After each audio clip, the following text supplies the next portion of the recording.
مقام مصطفیٰ میں اس آیت مقدسہ کا ترجمہ، اس کے مرادی معنی آپ سنیں، اور اس کے بعد ہم انشاءاللہ اپنی گفتگو کا جو محور بنائیں گے قرآن مجید، فرقان حمید، احادیث مقدسہ سے پھر اس پر دلائل انشاءاللہ تبارک و تعالی۔ ارشاد باری تعالیٰ وما ینطق عن الہویٰ، ہمارا حبیب جب گفتگو کرتا ہے، جب بولتا ہے، جب ارشاد فرماتا، اپنی ہوا، اپنی خواہش، اپنی مرضی سے نہیں بولتا۔ ان ہوا الا وحی یوحا، وہ تو جب بولتے ہیں تو اللہ تبارک و تعالیٰ کی منشا اور مرضی کے مطابق بولتے، وحی الہی کے مطابق بولتے۔ تو کیا مطلب ہوا؟ آپ اندازہ لگائیے مقام مصطفیٰ، اور میں بہت آسان تقریر کرنے کا عادی، جب ہم یہ کہتے ہیں کہ قرآن مجید اللہ تبارک و تعالیٰ کا کلام، لفظ قرآن کہتے ہی ہمارا ذہن اس طرف جاتا کہ یہ اللہ تبارک و تعالیٰ کا کلام، اور جب ہم کہتے ہیں حدیث، اور ہمارا ذہن جائے گا یہ حضور علیہ السلام کا کلام، یہ حدیث مصطفیٰ، یہ قول رسول، یہ سب آپ جانتے۔ اب میں آپ سے پوچھتا ہوں کہ جب ہم کہیں قرآن تو ہم مان لیتے ہیں کلام الہی، جب ہم کہیں حدیث ہے ہم کہیں گے کلام مصطفیٰ صلی اللہ علیہ وسلم، لیکن آپ نے غور کیا کہ بولنے والا تو ایک ہے مگر کلام دو؟ یہ غور کیا آپ نے؟ بولنے والے تو ایک لیکن کلام دو ہے۔ اللہ تبارک و تعالیٰ بھی فرمائے تو اپنے حبیب کی زبان سے پیارے مصطفیٰ کہیں تو بھی اپنی زبان۔ اب اگر حضور ہمیں نہ بتاتے کہ یہ قرآن مجید ہے، ہمیں پتہ لگتا؟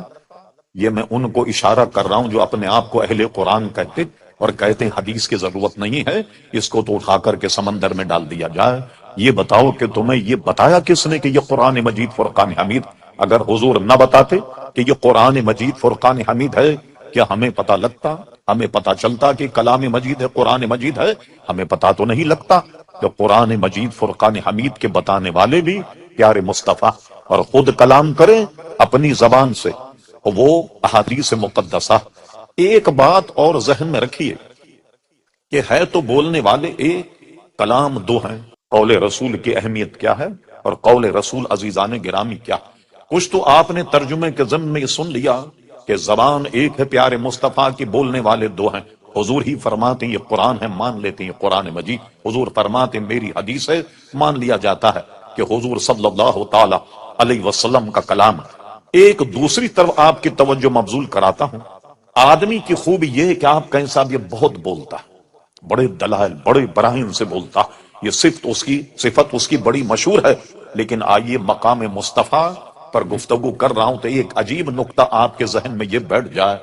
حضور علیہ الصلوۃ والسلام احادیث کی جو اقسام ہیں ان میں ایک قسم تو یہ ہے کہ قول رسول حضور علیہ السلام بولیں، آپ نے کچھ فرمایا نہیں، راوی کہتا ہے حضور کا چلنے کا طریقہ یہ تھا، وہ بھی حدیث، کھانے کا طریقہ یہ تھا، یہ بھی حدیث، پینے کا طریقہ یہ تھا، یہ بھی حدیث، سونے کا طریقہ یہ تھا، یہ بھی حدیث، اٹھنے کا طریقہ یہ تھا، یہ بھی حدیث، چلنے کا طریقہ یہ تھا، یہ بھی حدیث ہے۔ حضور علیہ السلام کے سامنے کوئی کام کیا جائے اور حضور خاموش ہو جائیں تو اس کو کہتے ہیں حدیث تقریری۔ علماء سے پوچھئے کیا مطلب ہوا کہ حضور علیہ السلام کے سامنے کوئی بات کی جائے، اگر وہ درست نہ ہوتی تو حضور سکوت نہیں فرماتے۔ ایک مثال دیتا ہوں ضمناً، حضور ایک دسترخوان پہ جلوہ گر ہے، ایک بچہ بیٹھا ہوا، اس نے اپنا ہاتھ بڑھا کر حضور کی رکابی سے ایک نوالا اٹھانا چاہا، حضور نے فوراً اسے روک دیا، اپنے سامنے سے کھاؤ۔ کیوں؟ کہ یہ ایک دسترخوان کی وزاداری کے خلاف کہ آدمی خود بیٹھ کر کسی کی رکابی میں سے نوالا اٹھائے، تو اتنی غلطی کو بھی حضور فراموش نہیں کرتے۔ حضور کے سامنے کوئی غلط بات ہو فوراً حضور علیہ السلام اس کو ٹوک دے، اور نہ ٹوکے وہ حدیث تقریری بن جائے۔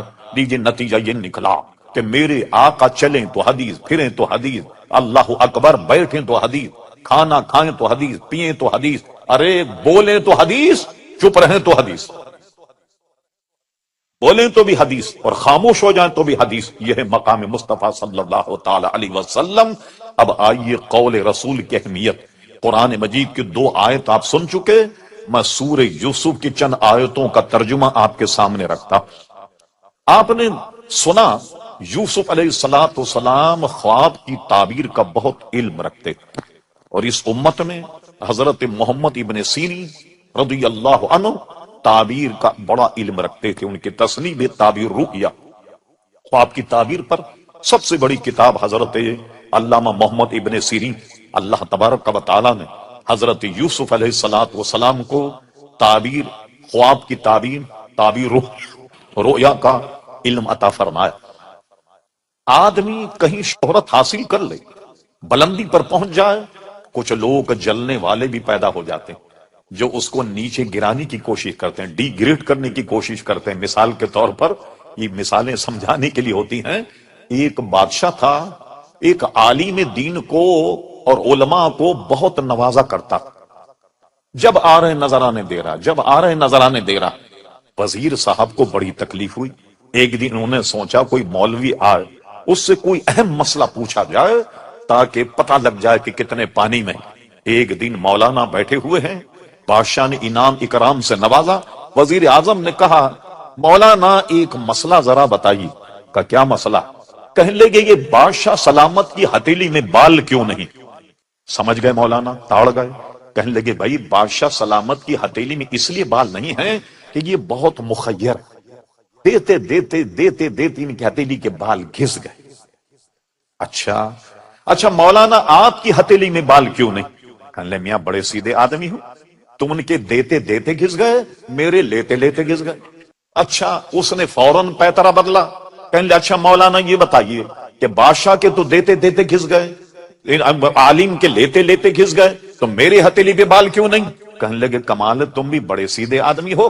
بادشاہ کے تو دیتے دیتے گھس گئے، میرے لیتے لیتے گھس گئے، تمہیں کچھ نہیں ملتا تو ہاتھ ملتے ملتے گھس گئے.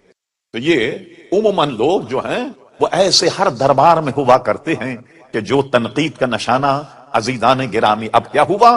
یوسف علیہ السلام نے بلندی حاصل کر لی تعبیر رؤیا میں. دو حاسدین آئے، انہوں نے کیا ڈرامہ کیا؟ یہ پورا قرآن مجید سورہ فاتحہ موجود ہے، علماء کرام یہاں موجود ہیں. کہنے لگے ہم نے سنا ہے کہ آپ خواب کی تعبیر کا علم رکھتے.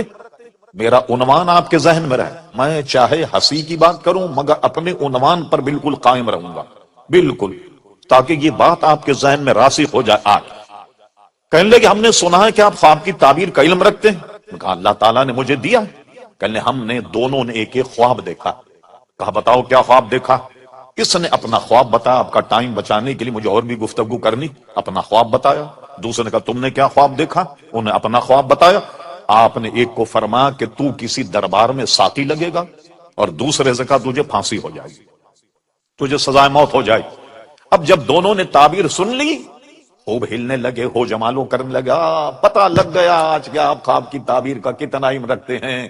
کہا ہم نے تو سرے سے کوئی خواب دیکھا ہی نہیں اور آپ نے تعبیر بتا دی. تو بتا جا کہ آپ تعبیر جب بتائی تو معلوم ہوگا آپ خواب کی تعبیر کا علم نہیں رکھتے. خوب ہنس ٹھٹا. اللہ کے نبی سے ٹھٹا اور مذاق، بے ادبی سے اللہ تعالیٰ بچا. الحمدللہ اہل سنت جماعت اس سے بچے ہوئے. اب دیکھیے اللہ کے نبی کو جلال آ گیا، سنے قول رسول کی اہمیت. فرما اچھا تو تم نے خواب نہیں دیکھا؟ تم نے بھی خواب نہیں دیکھا. تم سے میں نے کیا کہا کہ تم شاہی کسی دربار میں ساقی لگو؟ تم سے کیا کہا کہ تمہیں سزائے موت دی جائے گی؟ فرما تم نے اگرچہ خواب نہیں دیکھا مگر سنو، ہوگا وہ جو یوسف کی زبان سے نکلا، وہی ہوگا جو میری زبان سے نکلا. مذاق کرنے آئے، ٹھٹا کرنے کے لیے آئے. یہی ہوا کہ ایک کو ساقی لگا، دوسرے کو پھانسی لگی. اللہ اکبر. تو آپ نے دیکھا جو اللہ کے نبی کے دہن سے نکل جائے وہ عزیزان گرامی پتھر کی لکیر. اعلی حضرت امام اہل سنت مولانا شاہ احمد رضا خان فاضل بریلوی فرماتے حکم نافذ ہے تیرا، ہاں تیرا سیف تیری دم میں، جو چاہے کری دور ہے شاہ تیرا. کہ جو دہن سے نکل جائے وہ پتھر کی عزیزان گرامی لکیر. اب آئیے قرآن کے بعد اب آئیے حدیث شریف. علماء موجود، ابو داؤد شریف کتاب العلم اس میں حدیث موجود ہے. مشکات کے بھی غالباً کتاب العلم میں ہے. حضرت عبداللہ ابن عمرو ابن عاص، یہ عبداللہ ابن عمر نہیں، یہ عبداللہ ابن عمرو ابن عاص رضی اللہ تعالیٰ عنہ، یہ کہتے ہیں کہ میں حضور کی خدمت میں ہوتا، جو کلمہ حدیث کا نکلتا میں اسے لکھ لیا کرتا. کیا مطلب ہوا کہ لکھنے کا رواج یہ بہت پرانا ہے. لوگ کہتے ہیں کہ 200 بار 300 400 سال کے بعد لکھی گئی. ارے پورا فن پڑھیے آپ. اس زمانے میں روایتیں کیسے ہوتی کہ جیسے ہم اپنے بچوں کو قرآن یاد کراتے علماء محدثین اس طریقے سے حدیثیں یاد کیا کرتے. امام بخاری کو کئی لاکھ حدیثیں یاد تھی، اور امام بخاری ایک مرتبہ سمرقند یا تاشقند پہنچے، وہاں کے علماء نے انہیں گھیر لیا. کہا امام بخاری ہماری خواہش یہ ہے کہ ہمیں ایک ایک اپنے شیخ کی ایک ایک حدیث سناؤ. اب مجھ سے پوچھیں مولانا آپ کے کتنے استاد ہیں؟ میں 8-10 کے نام لے لوں. مولانا پوچھیں بھائی 10-15 استاد کے نام لے. لوگوں کے ذہن میں تھا کہ 10-15 حدیثیں بیان کریں. امام بخاری سنبھل کر کے بیٹھے اور علماء کا جناب اجتماع، اور امام بخاری نے ایک شیخ کی ایک حدیث بیان کی تو علماء کہتے ہیں 1000 حدیثیں بیان، 1000 حدیثیں بیان کی، کہ گویا 1000 علماء کے خدمت میں آپ رہے اور آپ نے 1000 حدیثیں ایک ایک حدیث بیان کی اپنے ایک استاد کو. آپ نے دیکھا اس کی مشقت میں لوگ جاتے اور جناب حدیثوں کو یاد کرتے زبانی اور پھر لکھا کرتے. اور ہم نے یہ بھی پڑھا امام بخاری کے احوال کہ جناب امام بخاری رحمت اللہ تعالی جب ڈکٹیٹ کرواتے، املا کرواتے تو 70 ہزار آدمی ان کے مجمع میں ہوتا. اس قدر لوگ ان سے استفادہ عزیزان گرامی کیا کرتے تھے. تو یہ سارا علم اس کے بعد کیا ہوا؟ زبانی لوگ یاد کرنے لگے. غرض یہ کہ علماء نے بے شمار گھوم کر جا کر احادیث مقدسہ کتنی کہاں کہاں تک گئے. مشکاۃ شریف کتاب العلم دوسری فصل سب سے پہلی حدیث. کثیر بن قیس رضی اللہ عنہ روایت کرتے میں دمشق میں ابو دردہ رضی اللہ عنہ یہ مدینہ شریف سے دمشق آ گئے اور دمشق کی جامع مسجد میں درس حدیث دیا کرتے. فرماتے ہیں کہ میں بیٹھا تھا، ایک شخص آیا مسافر کھڑا ہو گیا حضرت ابو دردہ کے سامنے. وقت مناسب کہنے لگا یا ابا دردہ میں تمہارے پاس جانتے ہو کائے کے لیے آیا؟ اس کے سیاق و سباق سے پتہ لگتا میں کوئی تاجر نہیں، کوئی سامان لے کر آیا ہوں، یہاں بیچنا چاہتا ہوں یا یہاں سے کچھ خرید کے لے جاؤں اور مدینہ شریف میں جا کر اس کا سودا کروں گا، کچھ کماؤں. صرف مجھے ایک چیز یہاں لائی ہے. اور کہاں سے آؤں جانتے ہو؟ میں مدینۃ الرسول سے تمہارے پاس آیا. کہاں مدینہ شریف، کہاں دمشق. نہ ریل گاڑی، نہ جہاز، نہ گاڑیاں، کوئی سواری نہیں. خچر، گدھا، اونٹ، گھوڑا، اس کے سوا کون سی سواری؟ کس سواری پر کتنی دور سے پہنچ؟ اور کہا میں مدینۃ الرسول سے تمہارے پاس آیا. اور سنو کائے کے لیے آیا؟ مجھے وہاں کسی نے یہ بتایا تھا کہ تمہارے پاس ایک حدیث رسول ایسی ہے جو سوائے تمہارے کوئی بیان نہیں کرتا. میں وہ حدیث سننے کے لیے تمہارے پاس آیا. لوگوں نے اتنی مشقت شاخہ اٹھائی اور ہم ایک قلم سے چوکڑی لگا دیں کہ حدیث شریف کچھ نہیں ہے. یہ عزیزان گرامی ہے کیا؟ ایک وبا. یہ دنیا کی تباہی. یہ ہو کیوں رہا؟ یہ اس لیے ہو رہا جو اس کا سبجیکٹ نہ ہو اس پر وہ گفتگو کرے. ڈاکٹر کا کام کیا قرآن مجید کا ترجمہ کرنا؟ کیا پروفیسر صاحب کا کام قرآن کی تفسیر بیان کرنا؟ یہ کہ عجائب چھچورا پن ہمارے یہاں ہو گیا. اور ہوشیار رہیے کہ جناب دن میں ناچ رہے ہیں، رات میں قرآن کی تفسیر بیان کریں. لوگ کہتے ہیں واہ واہ واہ، دیکھا آپ نے پبلک بھی کیسی داد دے رہی کہ دن میں ناچ رہا اور قرآن مجید کی تفسیر بیان کر رہا، رات میں دن میں گانے گا رہا اور رات میں قرآن مجید کی تفسیر بیان کر رہا. ایک صاحب تھے، ہمارا مزاج دیکھی، وہ کمپیوٹر سے آیت نکال کر پڑھ کر تلاوت کر کے تفسیر بیان، کیمرہ لگ جاتا کمپیوٹر پہ، قرآنی آیت وہ ترجمہ کرتے. لوگ کیا کہتے؟ صاحب کمپیوٹر پر دیکھ کے آیت پڑھ. اور ہمارے جیسا مولوی 20 آیت پڑھ دے بغیر کمپیوٹر کے، اپنے ذہن اور اپنے دل اور دماغ پر بھروسے میں، وہ کمال نہیں. کمپیوٹر پہ دیکھ کے آیت پڑھتا. وہ دیکھا آپ نے کتنا جناب وہ مشہور اور معروف ہے. یہ ہمارا مزاج عزیزان گرامی ہو کر رہ گیا. صحابہ نے، تابعین نے، تبع تابعین نے، علماء مجتہدین نے احادیث کے اخذ کرنے میں جو جو صعوبتیں اٹھائی ہیں، اللہ اکبر، اس کا آپ اندازہ نہیں لگا سکتے عزیزان گرامی. اور اس میں اتنا محتاط ہے کہ اس کی وجہ سے اسماء الرجال کہہ کے علم وضع ہوا کہ جو حدیث کے 5 اگر راوی ہیں، ایک ایک کی جان پڑتال کیجئے. یہ 5 کون؟ یہ بکر ہے، کہاں کا رہنے والا؟ اس کے باپ کون؟ والدین کیا؟ بیک گراؤنڈ کیا؟ کسی سے قرضہ لے کر بھاگ تو نہیں گیا؟ کہیں جھوٹ تو نہیں بولا؟ کسی پر ظلم تو نہیں کیا؟ کبھی کوئی شرعی تعدیب تو اس پر نہیں لگی؟ ایک ایک آدمی کی جان پڑتال کی جاتی. امام بخاری کی تاریخ دیکھ، فرماتے ہیں میں نے اپنی تاریخ میں جو ہزاروں کے نام لکھے، ایک ایک آدمی کے حال سے میں واقف ہوں. میں نے تو زخامت سے بچنے کے لیے بڑے کم احوال لکھے. یہ اسماء الرجال ایک علم وضع ہوا. ہر ایک آدمی کی جانچ پڑتال عزیزان گرامی کی جاتی. ایک حدیث لینے کے لیے پہنچے، جس سے حدیث لینی، وہ ایک تھیلا پکڑے اپنے گھوڑے کو بلا رہے تھے. گھوڑا آ گیا، جب اس نے تھیلے میں منہ ڈالا تو انہوں نے فوراً تھیلا گھوڑے کے منہ میں پکڑ لیا، پکڑنے کے بعد اس کو باندھ دیا۔ جو حدیث لینے آیا اس نے کہا او اس نے تو گھوڑے کو دھوکہ دیا، دھوکہ دے کر کے پکڑا کہ اس کے تھیلی میں چارہ، اور بلا کر کے انہوں نے اس سے حدیث نہیں لی۔ فرمایا جو جانور کو دھوکہ دیتا وہ آدمی کو بھی دھوکہ دے سکتا۔ اتنا محتاط انداز اختیار کیا محدثین نے، اور ہم نے چوکڑی لگا دی، حدیث کوئی چیز نہیں۔ گفتگو طویل نہ ہو جا، حضرت عبداللہ ابن عمرو ابن عاص فرماتے ہیں جو بات حضور کی زبان سے نکلتی میں اسے لکھ لیا کرتا۔ قریش کے کچھ لوگ میرے پاس آئے اور مجھ سے کہا یا عبداللہ تم اپنے نبی کی ہر بات لکھ لیتے ہو، کبھی وہ غصے میں بھی ہوتے ہو، کبھی شفقت اور پیار محبت کے عالم، تم تو لکھ لیتے ہو، یہ حدیث ہے۔ کیا مطلب تھا ان کا؟ مقصد یہ تھا بتقاضۂ بشریت حضور غصے میں ہو، کوئی بات ایسی کہہ دیں جو خلاف واقع، اور تم تو لکھ دو گے کہ یہ حدیث۔ حضرت عبداللہ نے لکھنا موقوف کر دیا۔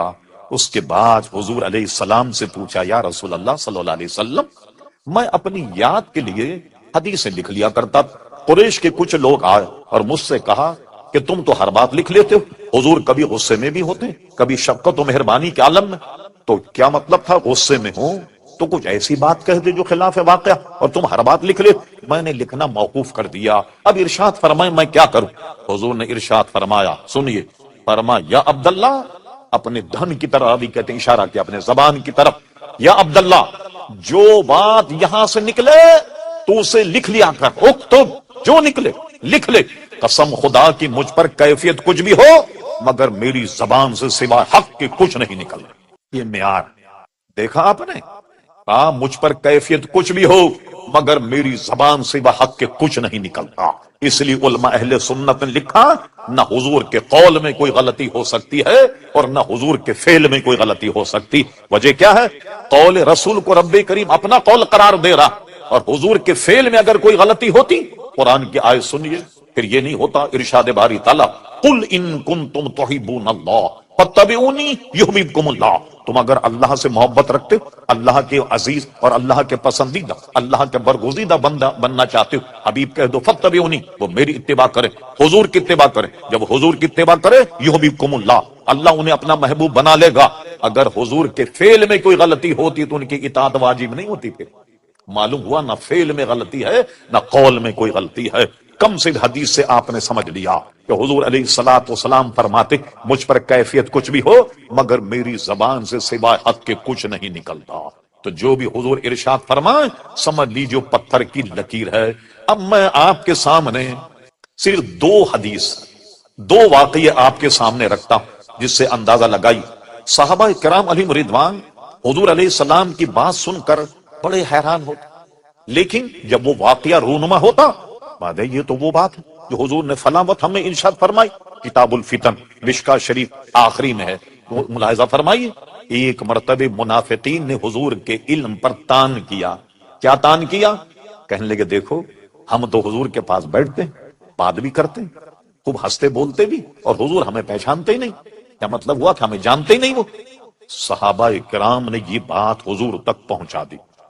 ایک مرتبہ مجمع تھا، حضور منبر پر کھڑے، فرما کیا بات تم لوگ میرے معاملے میں ایسی بک بک کرتے ہو؟ کھڑے ہو گئے، فرما پوچھو جو تمہاری طبیعت چاہے پوچھو۔ پوچھ رہے تھے لوگ، جواب دے۔ حضرت عمر فاروق فرماتے ہیں حضور نے قیامت تک کے واقعات بیان کر دی۔ ہم میں وہ عالم زیادہ جس نے زیادہ یاد رکھا، جو بھول گیا سو بھول گیا، مگر ہم بھول گئے کوئی بات اگر رونما ہوتی ہم فوراً ہمارا ذہن جاتا کہ یہ تو وہی بات ہے جو نبی کریم علیہ السلام نے فلاں وقت ہمیں ارشاد فرمائی تھی، تو ہمیں فوراً یاد آ جاتا۔ پھر اس کے بعد آپ نے کیا کیا؟ وہ باہر نکالے پر انہوں نے مسجد بنائی تھی، مسجد درار، مسجد درار کفرم و تفریقم بین المؤمنین، یہ مسجد بنائی اور حضور نے فرمایا کہ لگا دو اس کو آگ، جلا، کفر اور نفاق کی تفریق کر رہے اس کو آگ لگوا دی حضور صلی اللہ علیہ وسلم نے۔ غرض یہ کہ جو بات نکل جائے، صحابہ کرام کہتے ہیں میں بعد میں یاد آتا کہ یہ بات تو حضور نے اتنے عرصے پہلے ہم سے بیان فرما دی تھی۔ اب اس پر میں جس پر صحابہ کرام بڑے تعجب کرتے اور بڑا عجیب واقعہ، میں دو حدیثوں اور واقعہ بتاتا ہوں آپ کو۔ ایک حدیث تو واقعہ یہ کہ ابھی اسلام کا غلبہ نہیں ہوا، بڑی دلچسپ حدیث، چند انگلیوں پہ گننے کے لائق صحابہ تھے جو حضور پر ایمان لائے۔ ایک مرتبہ آپ بیت اللہ شریف حاضر ہوئے، اس وقت کنجی بردار کا نام تھا عثمان ابن طلحہ، عثمان ابن عفان، عثمان ابن طلحہ، وہ کنجی بردار تھا۔ ظاہر ہے چند آدمیوں نے ابھی اسلام قبول کیا تھا، اس سے فرمایا بیت اللہ شریف کی کنجی دو، اس نے منع کر دیا، لیکن منع کرنے کا انداز کچھ غیر مہذب تھا کہ میں نہیں دیتا آپ کو کنجی۔ فرمایا اچھا، فرمایا سنو، ایک وقت آئے گا کہ میرا رب مجھے یہ کنجی عطا فرمائے گا اور میں جسے چاہوں گا عطا فرما دوں۔ سوچنے لگا بتائیے کہاں 10-20 آدمی مسلمان ہیں، کیا یہ مکہ پر قبضہ کر لیں؟ اتنا بڑا وہ ہوگا کہ ان کی بادشاہت ہو جائے اور یہ مجھ سے مسجد بیت اللہ شریف کی کنجی لے لے؟ وہم و گمان میں یہ بات نہیں، حاشی خیال میں یہ بات نہیں۔ اب اس کے بعد کیا ہوا؟ آئی گئی بات ختم ہو گئی۔ حضور علیہ السلام مکہ شریف میں رہے، پھر اس کے بعد ہجرت کر کے مدینہ شریف گئے، ایک عرصہ ہوا، پھر اس عرصے کے بعد حضور علیہ السلام فتح مکہ کے موقع پر آپ بیت اللہ شریف تشریف لائے اور پھر مکہ فتح ہو گیا۔ ساری تفصیل آپ نے بارہا سنی ہوگی۔ اور فتح مکہ فتح ہونے کے بعد کیا ہوا؟ سب کو جمع کیا، سوچ رہے تھے سب کو سزائے موت ملے گی، یہ سنیے اسلام فتح و نصرت حاصل کرنے کے بعد جانتے ہو میں تمہیں کیا سزا دوں گا؟ آج سب کے کان کھڑے ہو گئے۔ فرمایا میں تمہیں وہ سزا دوں گا جو یوسف علیہ السلام نے اپنے بھائیوں کے ساتھ کیا۔ کیا کیا تھا؟ فرمایا جتنے میرے دشمن تھے سب کو مار، عام معاف، مگر جو خدا کے دشمن ہیں، جو بک بک کرنے والے، توہین رسالت والے، وہ چند آدمی تھے جن کے متعلق فرمایا یہ اگر کعبے کی غلاف میں لپٹ بھی جائیں ان کو کھول کر کے ان کی گردنیں مارنا۔ بعد ایسے باغی کہ جن کے لیے یہ کہا، ورنہ عام معافی کا اعلان کر دیا۔ چلیے مکہ پر قبضہ ہو گیا، صحابہ کرام نے اطمینان کا سانس لیا۔ اب حضور صلی اللہ علیہ وسلم بیت اللہ شریف آئے، فرمایا بلاؤ عثمان ابن طلحہ کہاں؟ لیجیے صاحب، ڈھونڈ مچی عثمان ابن طلحہ، لایا گیا ڈھونڈ ڈھان کر کے، اب گردن جھکی ہوئی ہے، نہ جانے کیا حکم ملے، چابی تو دینی دینی تو فاتح ہیں، لیکن سزا کیا ملے؟ گردن اڑا دی جائے، پھانسی دے دی جائے، کیا ہوگا؟ جب آئے وہ سخت نادم، گردن جھکی ہوئی، فرمایا عثمان ابن طلحہ نکالو بیت اللہ شریف کی کنجی۔ حضور نے کنجی ہاتھ میں لے لی تاکہ قول رسول کی تکمیل ہو جائے کہ میرا رب یہ کنجی مجھے عطا فرمائے۔ اور اس کے بعد دیکھا کہ وہ سخت نادم، شرمندہ، فرمایا عثمان اٹھاؤ اپنا چہرہ، چہرہ اٹھا، فرمایا یہ لو کنجی اپنے پاس رکھو، اپنے پاس رکھو، جو تم سے لے گا وہ ظالم ہوگا۔ عزیزان گرامی، میری تحقیق یہ ہے کہ آج تک اسی خاندان میں بیت اللہ شریف کی کنجیاں چلی آ رہی، جنہیں حضور علیہ السلام نے دی تو آپ نے دیکھا ایک ایسے موقع پر فرمایا کہ میرا رب یہ کنجی مجھے عطا فرمائے اور میں جسے چاہوں گا عطا فرما دوں گا۔ اور حضور نے کنجی لی اور لینے کے بعد فرمایا کہ یہ نادم ہے، چلو لو تم ہی کنجی کو رکھو۔ اور بعد میں مسلمان ہو گئے، ایمان لے آئے، جماعت صحابہ میں وہ شامل بھی ہو گئے۔ تو آپ نے دیکھا کہ جو بات حضور کے دہن سے نکلی، اس لیے امام اہل سنت کہتے ہیں وہ زبان جس کو سب کن کی کنجی کہیں اس کی نافذ حکومت پہ لاکھوں سلام۔ ایک واقعہ، دوسری حدیث سنیے۔ حضور علیہ السلام نے ہجرت کی، حضرت علی کو بستر پر چھوڑا، امانتیں حضور کے پاس، اور آپ نے یہ سنا ہوگا کہ حضور علیہ السلام پر ایمان نہیں لائے لوگ، لیکن حضور کو امین اور صادق ضرور کہتے، یہ امانت دار۔ حضور تب رب کریم کا حکم آ گیا، ہجرت کے لیے نکلے، حضرت علی کو بستر پر لٹایا، اور اس کے بعد جب نکلے تو چاروں طرف لوگ گھیرے ہوئے، الیاذ باللہ، حضور علیہ السلام کو قتل کرنے کے لیے۔ اور حضور علیہ السلام نے کیا کیا؟ حدیث شریف میں آپ سورہ یاسین تلاوت کرتے ہوئے نکلے، اور جب لوگوں کے سامنے سے گزرے یہ آیت قرآن کے حضور کے دہن پر، وَجَعَلْنَا مِن بَيْنِ أَيْدِيهِمْ سَدًّا وَمِن خَلْفِهِمْ سَدًّا فَأَغْشَيْنَاهُمْ فَهُمْ لَا يُبْصِرُونَ۔ حضور نے یہ آیت پڑھی، سارے کافر اندھے ہو گئے، کوئی حضور کو نہیں دیکھ پایا۔ آپ چلے گئے، آپ نے سنا ہوگا واقعات، غار ثور میں چلے گئے، یہاں بھی نظر نہیں آیا، اور ایک روایت میں کہ غار ثور کے ارد گرد گھومنے لگے کافر، وہاں بھی حضور نظر نہیں آیا۔ لیجیے آپ مجھ جیسے مولوی سے پوچھے مولانا یہ بتائیے کہ حضور جسم اور جسمانیت رکھتے تھے تو نظر کیوں نہیں آیا؟ بھائی میں کہوں گا یہ حضور کا معجزہ تھا اس لیے نظر نہیں آیا، آپ بھی سمجھ لیں گے بات، لیکن آئیے ہم امام اہل سنت کا کلام سنیے، فرماتے اللہ کی سرتابہ قدم شان ہیں یہ، انسان نہیں انسان، وہ انسان ہیں یہ، قرآن تو ایمان بتاتا ہے انہیں، اور ایمان یہ کہتا ہے میری جان ہے۔ حضور علیہ السلام تو ایمان کی بھی جان ہے، آپ سمجھے کیوں نظر نہیں آئے کہ جان ہے، جان کیا نظر آئے؟ کیوں ادو گرد غار پھرتے ہیں دشمنوں، کیوں غار کے ارد گرد گھوم رہے؟ وہ تو جان ہے، جان بھی کہیں نظر آتی ہے۔ چلیے صاحب، غار ثور میں بیٹھے رہے، اللہ کا حکم تھا، 3 دن قیام کیا، اس کے بعد نکلے، یہاں ادھم ہو گیا، بڑے بڑے کھوجی لگ گئے۔ یہ آج کل کے کھوجی، یہ تو ان کے نزدیک پانی بھرے۔ آپ پڑھیے، اس زمانے کے کھوجیوں کا حال یہ تھا کہ آدمی کے پیر کا نشان دیکھ کر شکل پہچان لیا کر، جیسے آج کل انگوٹھا لگا کر لوگوں کو پہچان لیا جاتا ہے، وہ پیر کا نشان دیکھ کر آدمی کو پہچان لیا کر۔ یہی وجہ کہ ابو بکر صدیق جب گئے غار ثور تو پورا پیر زمین پر نہیں رکھا، ایڑی اٹھا لی اور پنجوں کے گل گئے، پنجوں کے بل گئے، تاکہ کسی کو انسانی پیر کا نشانی نہ ملے۔ اللہ اکبر! اور ایسا عظیم پہاڑ ہے وہ، دیکھیے اس کو پورا سر کر کے، اور حضور علیہ السلام کو غار ثور میں عزیزان گرامی چھوڑا۔ اب سنیے، حضور علیہ السلام غار سے نکلے، نکلنے کے بعد اب سفر جاری، سفر کر رہے ہیں۔ کچھ دیر جب گئے تو انہوں نے کیا کیا، 100 اونٹ رکھے تھے انعام، کہ جو حضور کا کھوج لگائے 100 اونٹ اس کو انعام میں دیے جائیں۔ اس وقت یہ عرب شریف کا سب سے بڑا انعام، 100 سرخ اونٹ یہ دیا جائے۔ جو کھوجی کھوج لگا رہے ہیں سب کی کھوپڑی میں 100 اونٹ تھے سرخ، یہ ملے گا ہمیں۔ کوئی کھوجی نہیں پہنچ پایا، ایک کھوجی پہنچ گیا۔ اللہ اکبر! صدیق اکبر کبھی پیچھے کبھی آگے، خطرہ پیچھے دیکھتے ہیں تو پیچھے آ جاتے، آگے خطرہ دیکھتے ہیں تو آگے آ جاتے ہیں۔ چل رہے ہیں، پیچھے سے کوئی گھوڑے کے ٹاپ کی آواز آئی۔ حضور نے اپنی گردن شریف گھمائی، فرما کیا سراقہ ہے؟ ایسے گھوما، واقعی وہ سراقہ تھا۔ ٹاپ کی آواز سن کر فرمایا کہ کیا سراقہ ہے؟ واقعی سراقہ تھا، اور وہ حضور کو پکڑنے آیا تاکہ 100 اونٹ جو ہیں وہ حاصل کر لے۔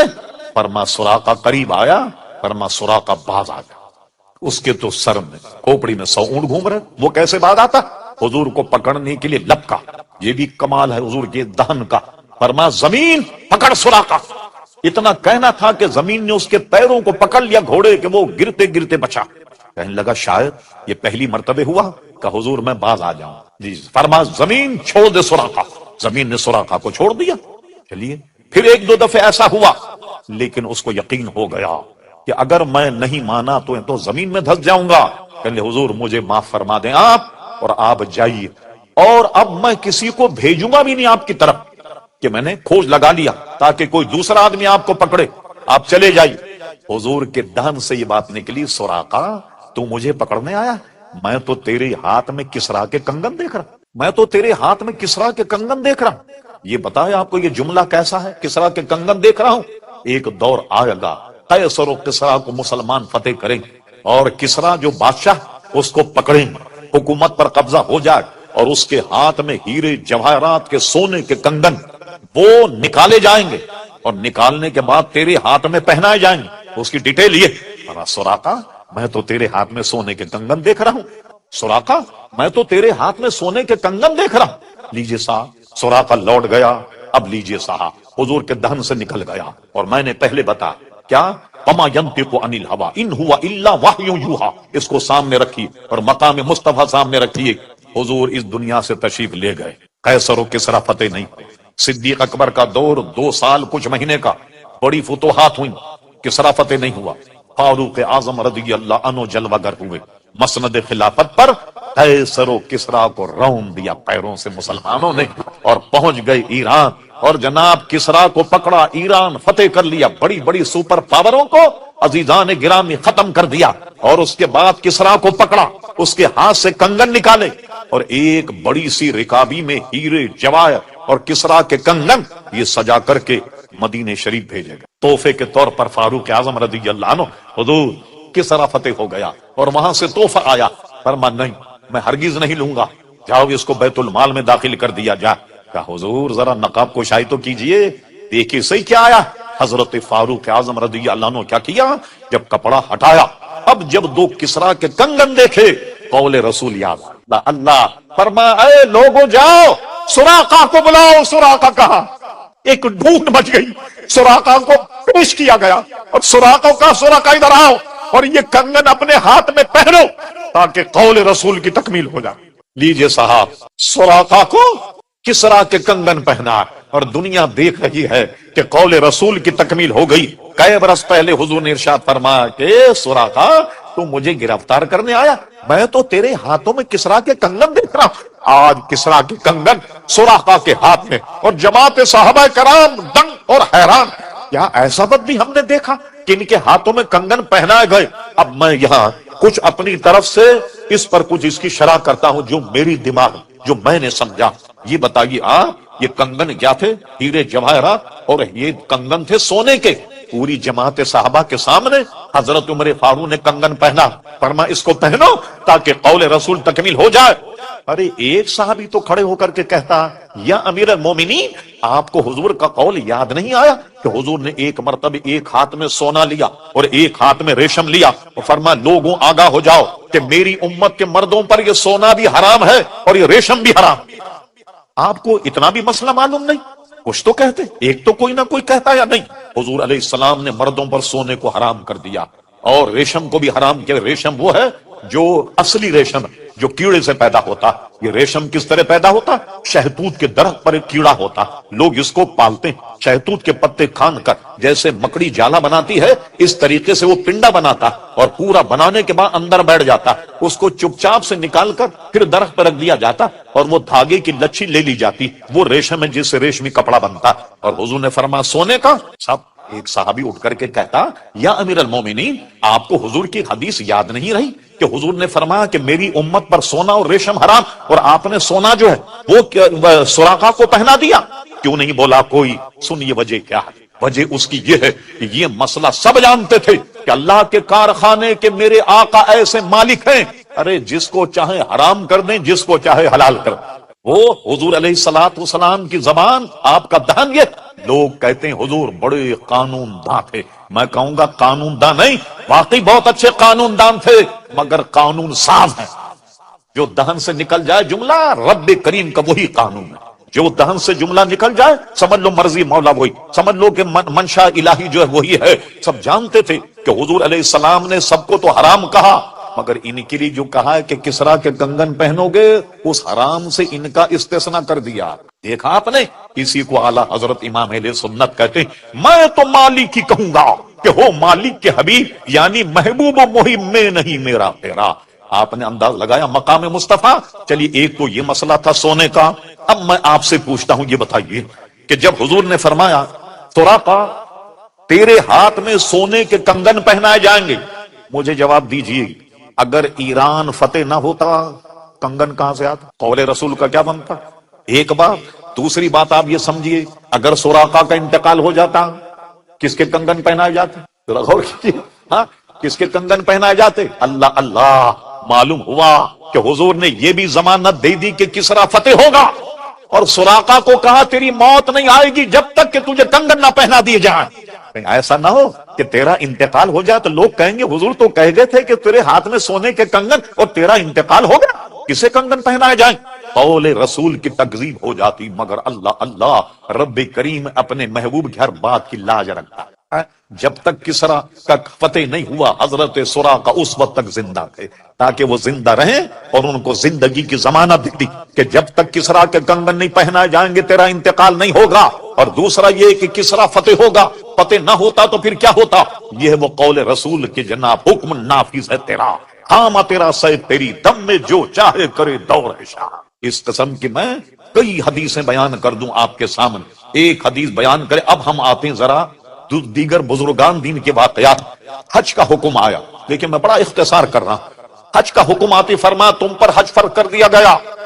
کسی نے یہ سوال کر لیا، لوگ عموماً فالتو سوال نہیں کیا کرتے حضور سے، نہ جانے دان سے کیا نکل جائے۔ کہا حضور کیا ہر سال کرنا پڑے گا؟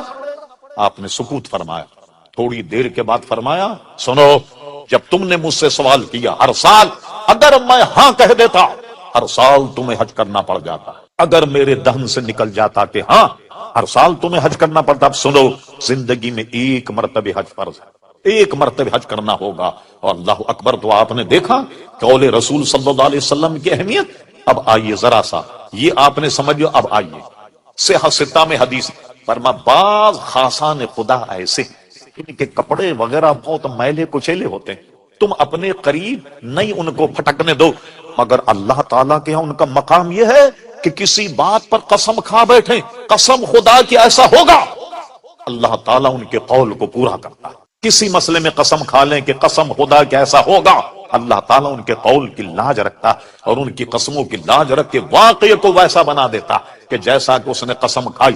یہ حضور کے صدقے میں عزیزان گرامی، اولیاء کرام علیہم الرضوان کا بھی عزیزان گرامی یہ مقام۔ اب آئیے دو ایک واقعے میں اور بتاتا ہوں۔ شیخ محقق شاہ عبدالحق محدث دہلوی، جو بزرگوں کے دہن سے بات نکل جائے، غور کیجیے مضمون یہ ہمارا۔ شیخ محقق شاہ عبدالحق محدث دہلوی رحمۃ اللہ تعالی اپنی کتاب اخبار الاخیار میں لکھا، آپ میں کوئی گجرات کے صاحب ہوں گے، احمد آباد میں مزار شاہ عالم رحمۃ اللہ تعالی علیہ، بہت مشہور مزار۔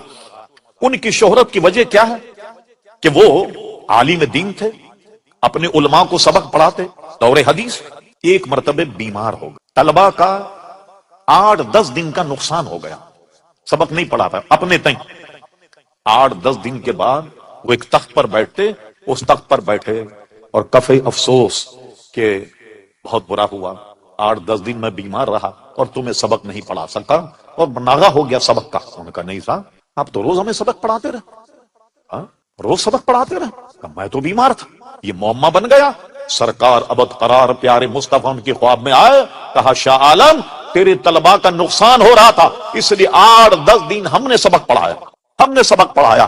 تو جس تخت پر وہ سبق پڑھایا گیا، بعد والوں نے اس تخت کو اٹھا لیا، اب اس کے بعد کوئی نہیں بیٹھ۔ اٹھانے کے بعد ایک درخت میں لٹکا دیا، جو آج بھی درخت میں لٹکا ہوا، اور مشہور یہ ہے گجرات میں، پورے ہندوستان میں، اس تخت کے نیچے کوئی آدمی اگر جائے تو پیارے مصطفیٰ کی جلوہ گری کی برکت سے اس کی دعا قبول ہو جائے۔ لیجئے صاحب، شیخ محقق لکھتے ہیں، شاہ عالم رحمت اللہ جا رہے ہیں، یہ بات زبان پہ رہے، آپ کے ذہن میں رہے کہ قول رسول اور بزرگوں کے قول کا حضور کے صدقے میں کیا عمل۔ ایک جگہ جا رہے تھے تو اس کو لکھا کس نے؟